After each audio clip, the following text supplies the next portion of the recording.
it involves conducting in-depth interviews and observation with the person seeking help to gather information about their thoughts,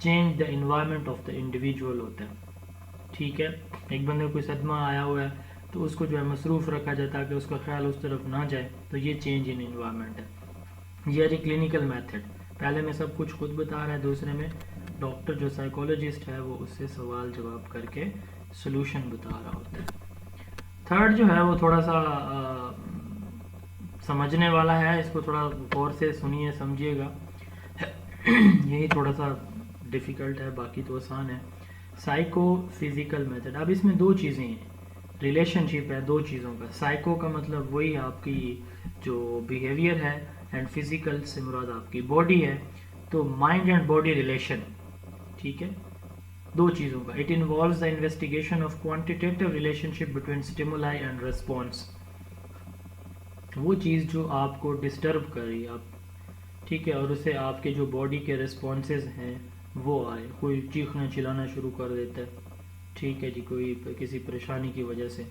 اب جتنا اس کا وہ چوٹ اس کے ذہن میں زیادہ لگتی ہے نا, اتنا وہ زیادہ, جیسے مولانا طارق جمیل صاحب کے بیٹا, اللہ تعالیٰ ان کی مغفرت فرمائے اور اللہ تعالیٰ مولانا صاحب کو صبر جمیل عطا فرمائے. ابھی یہ ریسنٹلی اس کی بچے کی ڈیتھ ہوئی ہے, تو وہ اس کو یہ سائیکولوجیکل پرابلمس تھے بیچارے کو, اس کو ذہن میں شاکس لگایا کرتے تھے, الیکٹرک کرنٹ لگتا تھا. تو بہرحال اس نے خودکشی کی ہے, یہ جو بھی سین ہے اللہ بہتر جانتا ہے. تو investigation of quantitative relation ship between stimuli and response. اب جتنا اس میں پرابلم زیادہ ہوتا ہے نا, تو اتنا ڈسٹربنس زیادہ ہوتی ہے, فزیکل یا باڈی کا رسپانس زیادہ, اتنا چیخے گا, چلائے گا, لڑے گا, جھگڑے گا, بھاگے گا, خودکشی کرے گا. It is a way of studying. Mohammed Shami جو ہے وہ انڈین کرکٹر ہے, آپ میں سے جو کرکٹ دیکھتے ہوں گے ان کو پتہ ہوگا. تو ان کی بیگم کا نام ہے حسینہ. تو وہ اسٹیج ڈانسر تھیں. یہ جو اس پہ نہیں ہوتا کرکٹ گراؤنڈ کے باہر جو باؤنڈری, چھکا چوکا, وکٹ لگنے پہ وہ جو لڑکیاں ڈانس کرتی ہیں, تو وہ ان میں سے تھی. خیر وہ بچے کی, اس کی شادی شدہ تھی, کسی بچے کی ماں تھی. شامی نے اس سے شادی کی, تو ان کے فیملی کوئی پرابلمس بن گیا. اس کا بھائی نہیں اس کو چاہتا تھا, اچھا نہیں سمجھتا تھا اپنی بھابھی کو, شامی کا بھائی, تو حسیب نام ہے اس کے بھائی کا. تو اب میں یہ انٹرویو اس کا دیکھ رہا تھا, ان کی فیملی کلیشز چل رہے ہیں 2-3 سال سے نا, میاں بیوی آپس میں, طلاق بھی نہیں ہے. اور تو وہ دیکھ رہا تھا کہ اس کا جو ہے نا وہ 10 سے 12 لاکھ منتھلی جو ہے وہ دے رہا ہے شامی اس اپنی بیوی کو. تو وہ بتا رہا تھا کہ میں خودکشی کرنے پہ آ گیا تھا, اتنی مطلب حالات ان کے ٹائٹ ہو گئے تھے. اب وہ بیگم اس کی پبلک پہ آتی, انٹرویو دیتی, اور ادھر سے شامی جو ہے وہ ڈسٹرب, اور ایون اس نے کہا کہ میں نے کئی دفعہ سوچا کہ میں سوسائڈ کروں گا. That is stimulus response relation. یہ بڑا جو ہے نا بڑا ٹیکنیکل قسم کا یہ پرابلم ہوتا ہے. تو it is a way of, اب اللہ تعالیٰ اس کو سلامت رکھے اور اس کی بیوی صاحبہ کو ہدایت نصیب فرمائے. تو اگر ایک ڈانسر جو ہے اس نے اپنا رویہ تھوڑی بدلنا تھا. اس کا ایشو میجر یہ تھا کہ اس کی شامی کی فیملی اسے کہتی تھی کہ تم جو ہے نا وہ اس طرح نہ کرو, کہ ہماری اچھی خاصی انکم ہے, آپ کو کیا ضرورت ہے اسٹیج پہ ڈانس کرنے کی. تو بہرحال جو بھی ان کے مسائل تھے, پرسنل ان کے میٹر ہیں. تو it is a way of studying the relationship between physical stimulus like light, sound, pressure and our psychological responses like sensation, perception اور feeling. اب جیسے میں بتایا کہ ادھر سے وہ انٹرویو دیتی تھی, ادھر سے شامی کو دورے پڑتے تھے بیچارے کو. It helps the researcher to understand how changes in physical stimuli affect our mental experiences. جتنا ادھر سے وہ بلیم زیادہ کرتی تھی, اتنا یہ بیچارہ ڈسٹرب ہوتا تھا. تو یہ ہے stimulus response relation. ایک بندہ جو ہے ہائٹ سے خوف زدہ ہوتا ہے, اس کو آپ جتنا اوپر لیتے جائیں گے ہائٹ پہ. تو میں 2010 میں تبلیغی جماعت کے ساتھ گیا چلاس, یہ جی بی گلگت بلتستان سے پہلے آتا ہے, کے پی کا آخری ڈسٹرکٹ ہے, داسو ڈسٹرکٹ داسو ہے, اور چلاس اس کی تحصیل ہے. وہاں پہ ہم گیا, سیلاب آ گیا 2010 والا. ہمارے ساتھ فیصل آباد لڑکے تھے تقریباً سارے. ایک فیصل آباد کا لڑکا تھا, تو اس کو نا وہ ہائٹ کا فوبیا تھا, خوف تھا. وہ نیچے سے سیلاب تھا سارا, اور ہم جو ہے وہ, میرا بھی پہلا ایکسپیرینس تھا, اس وقت اتنی عمر بھی نہیں تھی. تو وہ جتنا ہم اوپر جاتے وہ بیچارہ نیچے دیکھے اور زور زور سے چیخیں مارے، زور زور سے. اب یہ ہے اسٹیمولس ریسپانس ریلیشن جو میں سمجھانا چاہ رہا ہوں. سائیکو فزیکل اسٹیمولس جو ہے وہ ہائٹ پہ ہم جاتے. اچھا وہاں پہ جو کے پی سے ہیں ان کو پتہ ہوگا، زانگو جو ہے وہ جو ویل چیئر ہوتی ہے نا، ان کے پھٹے کے بنے ہوئے اس طرح کے مقامی لوگ بڑے جو ہے نا اس وقت سپورٹیو تھے مسافروں کو، بہت انہوں نے ہیلپ کی اس وقت. تو وہ زانگو پہ، اب زانگو پہ جو ہے وہ پھٹا سا تھا، اس پہ بمشکل 2 لوگ بیٹھ سکتے تھے. اور جب اس کی باری آئی تو وہ جو اس نے چیخیں ماری وہ پہاڑوں کی چوٹیوں تک سنائی دی. اچھا جب میری باری آئی نا، میں اور میرے ساتھ ایک بھاری بھرکم بندہ بیٹھ گیا، میں چھوٹا سا، میری وہ فزیک اتنی زیادہ ہیلدی ہے نہیں. وہ جب درمیان میں گیا نا دریا کے، بالکل دریا سندھ کے اوپر، تو وہ ہمارا جو تھا پھٹا سا زانگو، تو وہ وہاں پہ اب وہ رسی پھنس گئی، پلی جو ہے نا وہ پھنس گئی، کوئی چکر بنا. اب وہ ادھر والے کھینچے تو ہم ادھر والے کھینچے تو ہم دوسری طرف جو ہے وہ جھول مار رہا تھا ہمارا زانگو. تو اس وقت آپ یقین کریں میں نے کہا آج میں نہیں بچتا. نیچے جو ہے وہ 20 سے 30 فٹ ہم ہائٹ پہ تھے دریا کے، اور دریا اتنا تیز تھا کہ وہ پہاڑوں کو کاٹ رہا تھا. 2010 کا سیلاب. خیر for example using the psychophysical method, researcher may present different intensities of light to participant and ask them to report how bright they perceive the light to be. ایک ایگزامپل ہے کہ وہ جو ہے وہ روشنی دیکھتے ہیں، لگاتے ہیں کہ آپ کو روشنی یہ نظر آ رہی ہے، کوئی چیز رکھیں گے تھوڑے ڈسٹینس پہ، اور زیادہ ڈسٹینس پہ، اور زیادہ ڈسٹینس پہ، پھر چیک کریں گے. یہ ایک مثال ہے سادہ سی اسٹیمولس ریسپانس کی، کہ کہاں تک آپ کو تھوڑے سے تھوڑا سا اسٹیمولس محسوس ہوتا ہے. یعنی اس بندے کی مثال دے رہا تھا نا کہ وہ ہائٹ پہ چیخ رہا تھا، تو کتنی ہائٹ پہ جا کے اس کو ڈر نہیں محسوس ہوتا، یہ ہے منیمم لیول آف اسٹیمولس. اور کتنی ہائٹ پہ وہ بے ہوش ہو کے گر جائے گا، یہ ہے میکسیمم لیول آف اسٹیمولس. تو اس میں ہم یہ چیز دیکھتے ہیں کہ کسی اسٹیمولس کی وجہ سے، کسی پریشانی کی وجہ سے، حسینہ کی چھوٹی بات پہ شامی کو کتنا محسوس ہوتا ہے بیچارے کو، اور حسینہ کے زیادہ بڑے ایلیگیشنز پہ. اب اس کی بیوی نے اس پہ یہ الزام لگا کہ پاکستانی لڑکی نے اس کو اتنے اماؤنٹ دی، تو اس پہ انڈیا سے آ رہے ہیں اگر وہ مسلمان تھا تو تحقیقات شروع کر دیں کہ یہ بکا ہوا یہ وہ. خیر اس طرح کے تھے ان کے مسائل.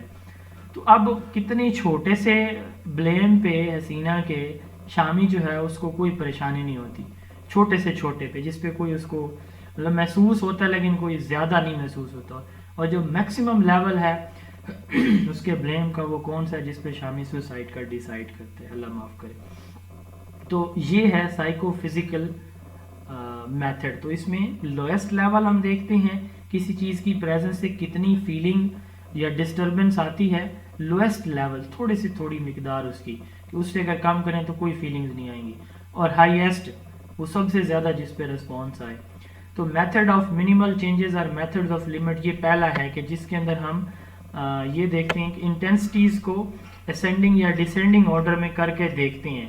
ٹھیک ہے، لویسٹ لیول پہ ہم چیک کریں گے تھریش ہولڈ لیول پہ، یعنی جس پہ فیلنگ آئیں گی. ٹھیک ہے، اور اس کے بعد جو ہے وہ ڈس اپیئر ہو جائے گا، اس کے بعد کوئی پریشانی. یعنی جیسے مثال کے طور پر ایک بندہ جیسے بتا رہا تھا ہائٹ پہ وہ چیختا تھا تو ہم اس کو نیچے لائیں گے کتنی ہائٹ پہ، 10 فٹ پہ جا کے اسے ڈر نہیں لگتا مثال کے طور پر. اب یہ اس کا 11 فٹ پہ اس کو جو ہے وہ ڈر لگتا ہے. اب 11 فٹ جو ہے وہ تھریش ہولڈ لیول ہے، وہ منیمم لیول ہے جہاں پہ اسٹیمولس ڈیٹیکٹ ہم کر سکتے ہیں، پرابلمز ایشو ڈیٹیکٹ ہو سکتا ہے. ٹھیک ہے جی، تو یہ ہے. اب اس کا ہائیسٹ میں نے بتا دیا، اس کو ہم ریپیٹ کرتے ہیں ملٹیپل ٹائم. مثال کے طور پر اگر ہمیں سمجھ نہیں آ رہی، کبھی وہ 10 پہ چیخ رہا ہے فٹ پہ، کبھی 9 پہ، کبھی 11 پہ، تو ہم تینوں دفعہ ایوریج لے لیں گے کہ جی یہ 10 پہ جو ہے وہ چیختا ہے مثال کے طور پر. تو یہ ہمارا لیول آف منیمل چینجز یا میتھڈ آف لیمٹ ہوگا کہ وہ تھوڑے سے تھوڑا لیول جس کی موجودگی کی وجہ سے کوئی شخص جو ہے وہ کتنا ڈسٹرب ہوتا ہے. The averaging the results, the researcher can determine the threshold which the stimulus become detectable or undetectable. This method may be used for finding out the absolute threshold and differential threshold. اب absolute threshold کیا ہے کہ وہ minimum intensity جہاں پہ ایک شخص جو ہے وہ کسی چیز کو، کسی stimulus کو ڈیٹیکٹ کرتا ہے، فیل کرتا ہے، یہ کہلاتا ہے ایبسولوٹ تھریش ہولڈ. ٹھیک ہے. اور دوسرا ہے جی دا ڈفرنس تھریش ہولڈ، اس کو جسٹ نوٹسیبل ڈفرنس بھی کہتے ہیں. وہ smallest difference that can be detected by a person sensory system. اب یہ دیکھیں، یہ پوائنٹ بڑا امپورٹنٹ ہے، اس کو سمجھیے گا. میں نے کہا کہ 10 پہ جا کے جو ہے 10 فیٹ پہ جا کے وہ نہیں چیختا، مثال یا 9 کر لیں، 10 ہم نے چلیں کہا کہ جی اس پہ فیل ہوتا ہے. اب 9 فیٹ ہائٹ پہ اس کو ڈر محسوس نہیں ہوتا، 10 پہ جا کے ہوتا ہے. ٹھیک ہے. اب 9 اور 10 کے درمیان یہ ڈفرنس تھریش ہولڈ ہے کہ 10 پہ ہوتا ہے، 9 پہ نہیں ہوتا. وہ منیمم ڈفرنس یا جسٹ نوٹسیبل ڈفرنس کہ یہاں پہ ہوتا ہے یہاں پہ نہیں ہوتا، وہ بندہ خود بھی جج کر رہا ہے جس کو یہ ڈر محسوس ہو رہا ہے کہ یہاں تک اب مجھے کوئی مسئلہ نہیں ہے، لیکن اس سے اوپر میں ایک قدم جاتا ہوں تو ڈر لگتا ہے مجھے. تو یہ ہے جسٹ یہ ڈفرنس تھریش ہولڈ. اور ایبسولوٹ کیا ہے؟ وہ پوائنٹ جہاں پہ آپ کو ڈر لگتا ہے وہ آپ کا ایبسولوٹ تھریش ہولڈ ہوگا، وہ 11 فٹ ہے یا 10 فٹ جو بھی ہے. دوسرا میتھڈ آف ایڈجسٹمنٹ. آپ اس میں یہ دیکھیں کہ اس میں ہم خود چینج کر رہے تھے اس کا، ٹھیک ہے، اسٹیمولس چینج کر رہے تھے اس کو، کبھی 10 فٹ پہ لا رہے تھے، کبھی 11 پہ، کبھی 9 پہ. میتھڈ آف ایڈجسٹمنٹ، اس میں جو پارٹیسپینٹ ہے نا وہ خود دیکھ رہا ہے والیوم کو کم یا زیادہ کر کے. آپ گاڑی میں سفر کر رہے ہیں، ٹھیک ہے، 4 لوگ ہیں، تو کسی کو میوزک سننے کا شوق ہے تو وہ میوزک بھی سن رہے اور اس نے آواز فل کر دی ہے. اب مثال کے طور پر اس کے والیوم کے 50 تک لیول ہے، سپوز آپ کی گاڑی میں جو ڈیوائس ہے اس کے. اب 30 تک تو آپ اس گاڑی میں سفر کریں، 30 تک تو آپ کو کوئی اتنا زیادہ ڈسٹربنس فیل نہیں ہوتی. آپ کہتے ہیں ٹھیک ہے جی، خیر ہے، اتنا لاؤڈ میں برداشت کر لیتا ہوں. جیسے وہ 31-32 کرتا ہے تو آپ کانوں میں انگلیاں دینے لگ جاتے ہیں. تو وہ جو 31 ہے نا جی، یہ آپ کا کیا کہلاتا ہے؟ ایبسولوٹ تھریش ہولڈ ہے. ٹھیک ہے، یعنی جہاں پہ جا کے آپ کو محسوس ہوتی ہے آواز زیادہ ہے. اور اگر وہ 30 پہ کر لیتا ہے، 32 پہ، 32 سے یا 31 پہ 30 پہ آتا ہے تو آپ کہتے ہیں چلیں یہ جو ہے وہ میں برداشت، قابل برداشت ہے. تو اب یہ جو اس سے تھوڑا سا اوپر کرتے دیکھا، پھر بڑھا دیا آپ نے، ہم کہتے ہیں نا پھر بڑھا دیا. تو یہ ہے جسٹ نوٹسیبل ڈفرنس کہ تھوڑا بھی اگر وہ زیادہ کرے تو ہمیں محسوس ہوتا ہے کہ نہیں اب یہ زیادہ ہو گیا، اب اس نے گڑبڑ کر دی ہے. ٹھیک ہے، اس نے کوئی ہاتھ ہلایا، کوئی حرکت کی ہے آگے سے نا. تو یہ ہے جسٹ نوٹسیبل ڈفرنس. اور میتھڈ آف ایڈجسٹمنٹ کیا ہے کہ بندہ خود اس کو کم یا زیادہ کرے. اور میتھڈ آف کانسٹنٹ اسٹیمولائی کیا ہے کہ اسٹیمولس جو ہے ایک کانسٹنٹ اسٹیمولس، یعنی کہ جیسے میں بتا رہا تھا کہ 30 والیوم پہ، 32 والیوم پہ، 28 والیوم پہ تو مسلسل مختلف آوازیں جو ہے وہ سنائی جائیں گی. ٹھیک ہے، تو اس سے بھی اس کا ڈیٹیکٹ کیا جائے گا کہ واقعی جو ہے اس پہ اس کو کوئی مسئلہ نہیں ہے، یا صرف اس آواز سے مسئلہ تھا یا اس لیول سے مسئلہ تھا. تو یہ بہرحال میتھڈ آف کانسٹنٹ اسٹیمولائی ہے. آپ بے شک اس کو سارے کو یاد نہ کریں، تو 3 چیزیں یاد رکھیں کہ سائیکو فزیکل میں ہم اسٹیمولس اور ریسپانس کا فزیکل یا کوانٹیٹیو ریلیشن شپ دیکھتے ہیں. اس میں ہم ایبسولوٹ اور ڈفرنس تھریش ہولڈ دیکھتے ہیں. ایبسولوٹ وہ لویسٹ انٹینسٹی جو ڈیٹیکٹ کر سکتا ہے کوئی شخص جو ہے اپنے سینسری سسٹم کے تھرو، اور جسٹ نوٹسیبل ڈفرنس جو ہے وہ اسمالسٹ ڈفرنس ہے جو 2 اسٹیمولس کے درمیان آپ ڈیٹیکٹ کرتے ہیں کہ یہاں پہ آپ کو اسٹیمولس فیل ہو رہا ہے اور یہاں پہ نہیں ہو رہا. ٹھیک ہو گیا جی. یہ تھوڑا سا تھا کمپلیکس، باقی امید ہے کہ آپ کو اب سمجھ آ گیا ہوگا. The next is experimental method. یہ وہی ہمارا ہے جو سائنٹیفک میتھڈ ہوتا ہے. آپ نے سائنٹیفک میتھڈ پڑھا تھا اس میں چیپٹر نمبر 1 میں انڈکشن ڈیڈکشن میں، آپ لوگوں کو یاد ہوگا. تو سائنٹیفک میتھڈ جو ہے اس میں ہم کیا کرتے ہیں، کسی بھی پرابلم کا ہم cause and effect relationship through variable, through hypothesis جج کرتے ہیں. ایکسپیریمنٹل میتھڈ ایک سائنٹیفک اپروچ ہے جس میں ہم کاز اینڈ ایفیکٹ کو تھرو ریلیشن شپ دیکھتے ہیں. تو اس میں ہم جو ہے ایک ہائپوتھیسس بنا لیتے ہیں. مثال کے طور پر کسی شخص کو کوئی پرابلم ہے نا جی، تو شادی نہ ہونے کی وجہ سے یہ بندہ ڈسٹرب ہے، فیملی کے معاشی حالات کمزور ہونے کی وجہ سے اس بندے کا بیہیویئر ایسا ہے، بیوی سے اکثر جو ہے وہ لڑائی جھگڑے کی وجہ سے اس شخص کا رویہ ایسے ہے. ٹھیک ہے، اور اولاد کے راہ راست پہ نہ ہونے کی وجہ سے اس بندے کا رویہ ایسا ہوگا. اب یہ مختلف ہمارے ہائپوتھیسز ہیں، یہ ہم نے بنائے. پھر ہم یہ پرابلم ہے کہ بندے کا رویہ ٹھیک نہیں، ہائپوتھیسز بنا دیا کہ جی جو ہے وہ گھر میں لڑائی ہوتی ہے جی، معاشی حالات کمزور ہیں، بیوی کہتی ہے کہ جی مجھے فلاں چیز چاہیے اور یہ کہتا ہے کہ جی نہیں میرے پاس گنجائش نہیں ہے. میرا ایک دوست ایک دفعہ میرے پاس آیا، نے مجھے فون کیا کہ آپ اور آپ کی گاڑی دونوں چاہیے، ہم نے فلاں جگہ ایک دربار پہ جانا ہے. میں نے کہا خیریت؟ تو اس کے والد کی 2 شادیاں ہیں، اور وہ جو میرا دوست ہے وہ اور اس کی جو نئی امی ہیں وہ آپس میں بہنیں ہیں، تو مطلب جو دوسری شادی ہے اس کے والد کی. اچھا، میں نے وہ بڑا کلوز ریلیشن ہے، میں ان کے گھر آتا جاتا ہوں، بڑا انتہائی غریب گھرانے سے ہے وہ. تو مجھے اس نے بلایا، میں چلا گیا. میں نے کہا یار میں ہوں تو مصروف، لیکن چلے میں آپ کی وجہ سے چھٹی کر لوں گا. خیر میں اس کے ساتھ جو ہے وہ گاڑی لے کے چلا گیا. اب جہاں جب روانہ ہونے لگے نا، جس دربار پہ جانا تھا کہ جی وہاں جائیں گے تو اس کے جن اتریں گے، تو میں نے اپنے دوست سے کہا، میں نے کہا یار اگر اجازت ہو تو میں امی جی سے تھوڑی دیر گفتگو کر لوں. تو انہوں نے کہا جی آپ ضرور کر لیں. تو میں نے ان سے پوچھا کہ امی جی کیا مسئلہ ہوا تھا، مجھے نا تھوڑی سی سٹوری بتائیں، میں آپ کو یہ حقیقت بتا رہا ہوں. اچھا، اب امی جی کچھ دیر کے لیے بالکل ٹھیک ہو گئیں، جن پہ جن بھوت آئے ہوئے تھے. انہوں نے کہا کہ جی اب ہماری زبان میں کہ جی ایسے ایسے جی ان کا والد ہے، میرا اس دن چاول کھانے کا پروگرام تھا اور میں نے کہا کہ جی آج جو ہے وہ مجھے چاول اور چکن لا دیں، تو میں نے وہ بنانے ہیں جی، پلاؤ بنانا ہے، چکن پلاؤ. تو ان کے والد محترم نے مجھے تھپڑ مار دیا. تو میرے جن نازل ہو گئے اور انہوں نے کہا کہ جی اب دوبارہ تم نے اس کو ہاتھ لگایا تمہارے ساتھ یہ ہو جائے گا، تمہارے ساتھ وہ ہو جائے گا. تو اچھا مجھے بڑی ہنسی بھی آ رہی اور افسوس بھی ہو رہا ہو کہ یہ انتہائی غریب گھرانے کے ہیں اور یہ جا رہے ہیں جہاں پہ وہ جا رہے ہیں تو اچھا بھلا خرچہ بھی ہونا ہے ان کا، وہاں پہ دربار پہ بھی کچھ نہ کچھ دیں گے. خیر میں نے اپنے دوست سے کہا، میں کہ یار یہ مسئلہ ادھر ہی حل ہو جانا تھا، آپ نے پہلے اگر مجھے بتایا ہوتا نا کہ یہ ماجرا تھا، سارے جن بوت جو ہے نا وہ دربار پہ جائے بغیر، تو وہ میرا دوست خیر نہیں جاتا تھا، مطلب وہ ان چیزوں پہ اتنا اعتقاد نہیں رکھتا تھا، لیکن وہ اس کی والدہ جس فیملی سے تھی تو ان کا اعتقاد تھا ایسے جن بوتوں پہ اور درباروں وغیرہ پہ جا کے وہ کرنے پہ، جن بوت اتروانے پہ. خیر میں کہا یار اگر آپ مجھے بتا دیتے نا، میں چاچا جی سے کہتا یقین کریں ادھر ہی یہ جن بوت اتر جاتے. تو میں کہا یار اسلم، میرے دوست کا نام اسلم ہے، کہ یہ وجہ تھی کہ اس وجہ سے نا جی یہ سارا کام گڑبڑ ہوا ہے، اگر آپ کے ابا جی نہ مارتے تو یہ جن نہ آتے. خیر ہم وہاں چلے گئے. آپ اللہ پہ یقین کریں وہ بندی وہاں جا کے لیٹی. میں چونکہ نہیں جاتا تو مجھے تجربہ نہیں تھا کہ وہاں پہ کیا ماحول ہوتا ہے. لوگ قبر کو سجدہ کر رہے تھے اور میں نے ویڈیو بنانے کی کوشش کی تو مجھے سختی سے منع کر دیا گیا. آپ میں سے جو اس پہ اعتقاد رکھتے ہیں آپ ضرور رکھیں، لیکن بحیثیت استاد میں آپ سے یہ گزارش کروں گا کہ جو اللہ کے ولی ہوتے ہیں وہ بھی اللہ کے محتاج ہوتے ہیں، چاہے وہ زندہ ہیں چاہے وہ مردہ حالت میں ہوتے ہیں.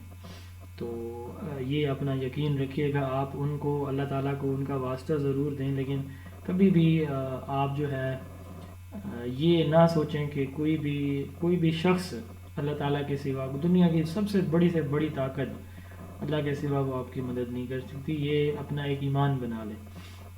آپ اللہ پہ یقین کریں، وہ بندی وہاں جا کے سیدھی لیٹی ہے، وہ جو اس کے وہ تھے درباری سارے وہ ادھر ادھر گھوم پھر رہے تھے. 2 منٹ صرف لگے ہیں. 2 منٹ کے بعد میں نے کہا ہاں جی، کہتے ہیں جی بس جن اتر گئے.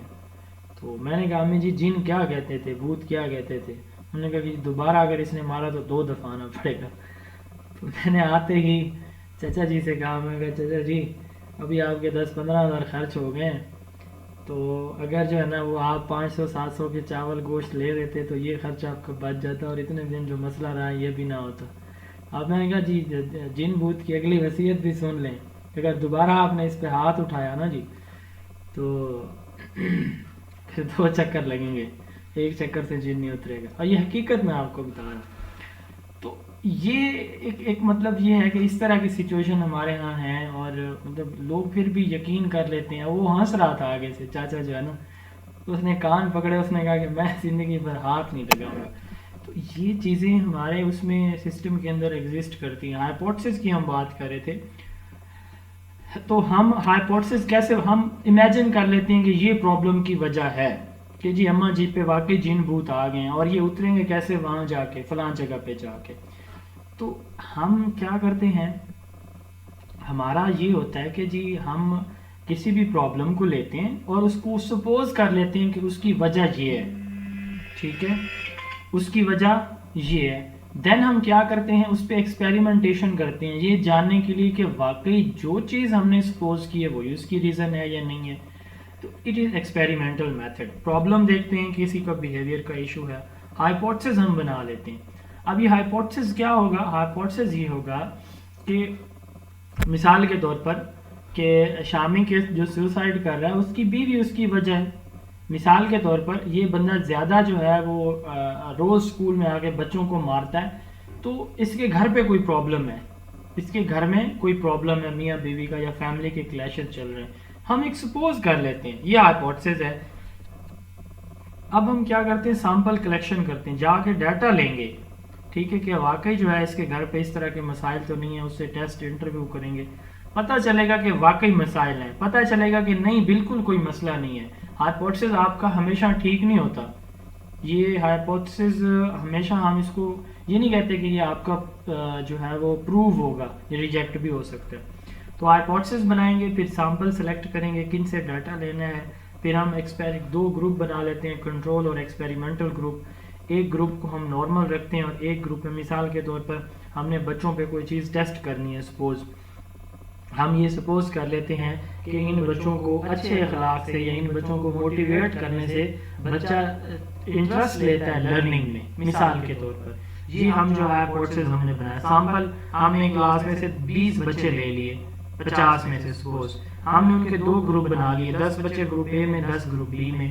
ایک کو ہم نے کہا کنٹرول اور ایک ایکسپیریمنٹل گروپ. ایک گروپ کو ہم اسی پہلے والے میتھڈ سے جیسے استاد آتا ہے کتاب پکڑی پڑھایا چلا گیا, یہ ہے ہمارا کنٹرول گروپ. اس میں باقی ساری چیزیں وہی روٹین وائز چل رہی ہوں گی, صرف وہ جو موٹیویشن ٹیچر دے گا وہ اس کے اندر نہیں ہوگی.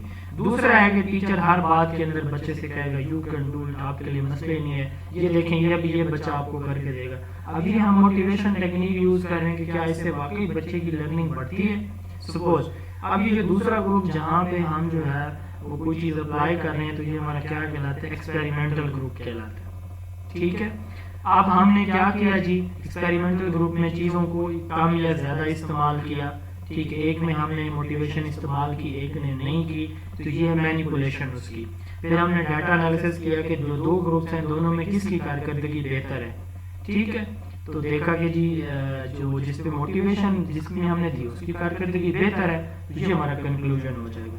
تو اس طرح سے ہم جو ہے یہ ایکسپیریمنٹل میتھڈ پرفارم کرتے ہیں. اب اس میں جو گروپ ہم بناتے ہیں مختلف طرح سے بناتے ہیں. 1 گروپ ڈیزائن, تو اس میں ہم ایک ہی گروپ بنا لیتے ہیں. ٹھیک ہے, اس کو پہلے جو ہے وہ بغیر موٹیویشن کے اس کے ریزلٹس دیکھیں گے, اور دین ہم جو ہے وہ موٹیویشن دیکھ کے جی جی سر جی مینیپولیشن کی ایک دفعہ دوبارہ تعریف کریں گے پلیز. اچھا مینیپولیشن میں بتاتا ہوں. مینیپولیشن کی ہاں مینیپولیشن یہ ہے کہ اب آپ کو نا جی سردی لگ رہی ہے, سادہ سی ایک مثال ہے, کمرے میں آپ بیٹھے ہیں آپ کو سردی لگ رہی ہے.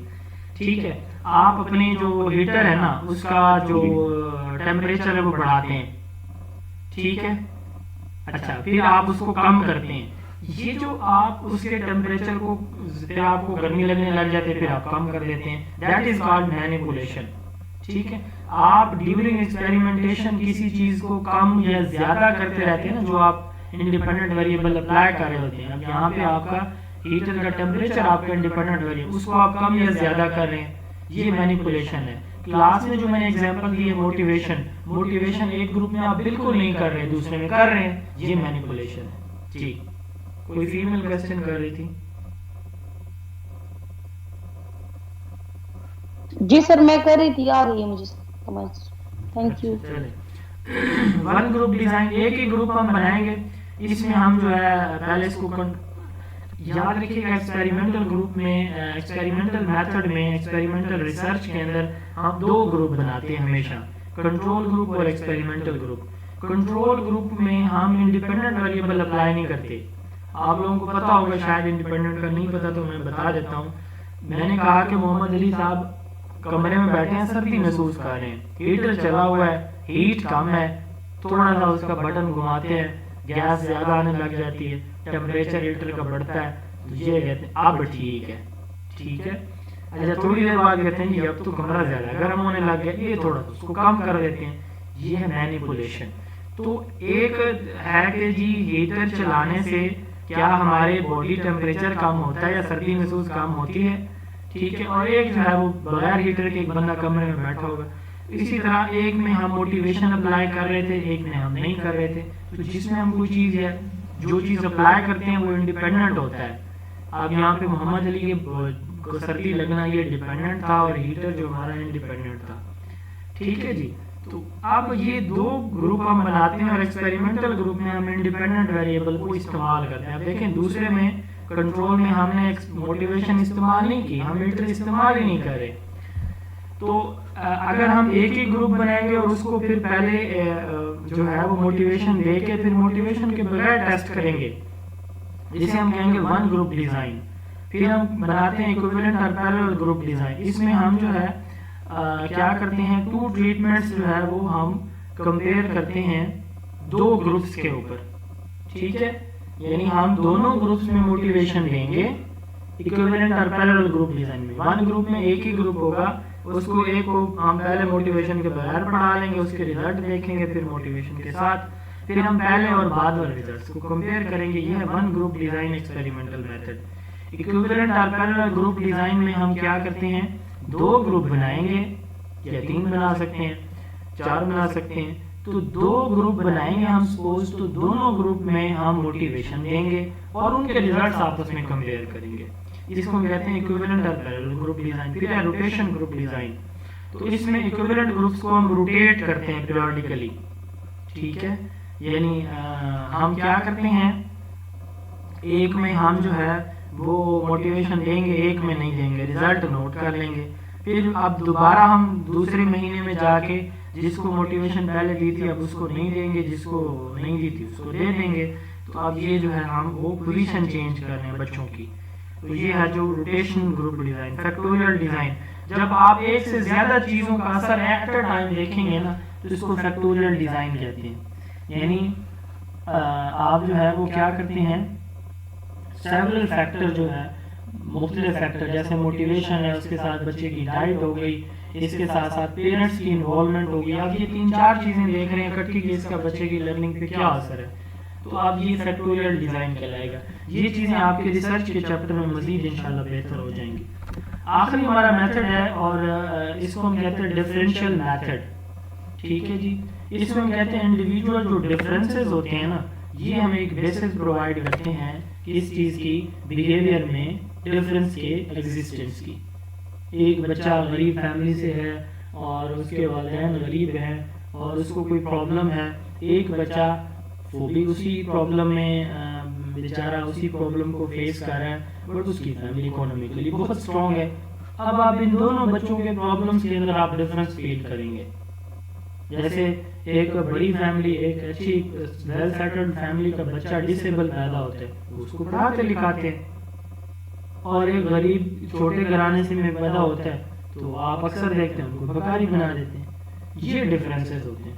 تو ڈفرینشیل میتھڈ یہ کہتا ہے کہ انڈیویجول ڈفرینسز جو ہے وہ ہمارا جو ہے وہ مین ریزن ہوتے ہیں کسی بھی بیہیویئر کو اسٹڈی کرنے کی. یہ میتھڈ یہ کہتا ہے psychologists select subject individual who are under the study on certain criteria and then compare their performance. Following techniques are used in this method. correlation دیکھتے ہیں, ٹھیک ہے, longitudinal یا cross sectional study. اب یہ بڑی امپورٹنٹ ٹرم ہے longitudinal یا cross sectional study. correlation study کیا ہے, دو چیزوں کے درمیان ریلیشن شپ کہ پرابلم اور اس کے انوائرمنٹ کا کیا ریلیشن ہے آپس میں, جس کو نہیں بول سکتا وہ, ٹھیک ہے.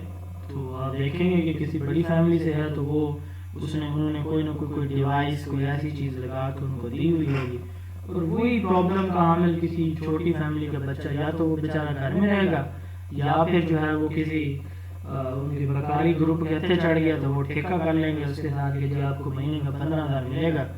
تو یہ جتنے بھی بکاری آپ کو نظر آ رہے ہیں یہ بیسیکلی ٹھیکے پہ کام کر رہے ہوتے ہیں.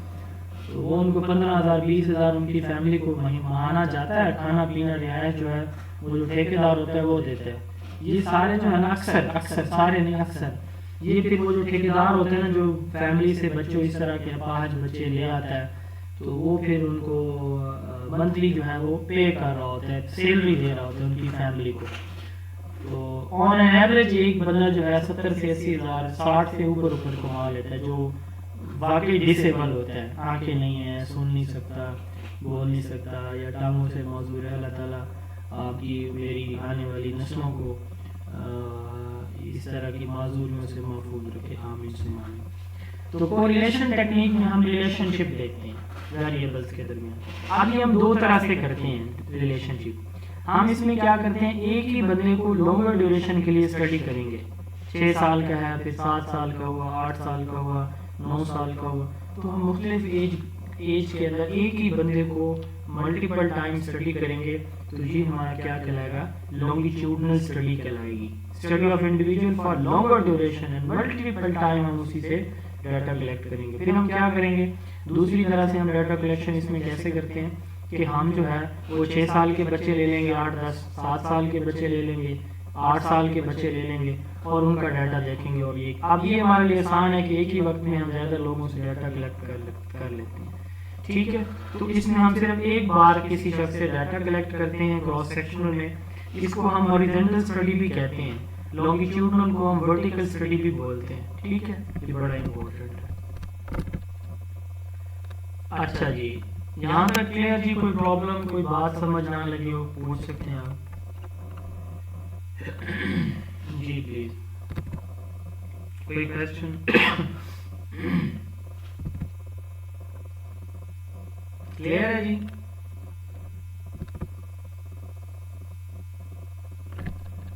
میری آواز آ رہی ہے آپ لوگوں کو؟ Yes sir, clear ہے.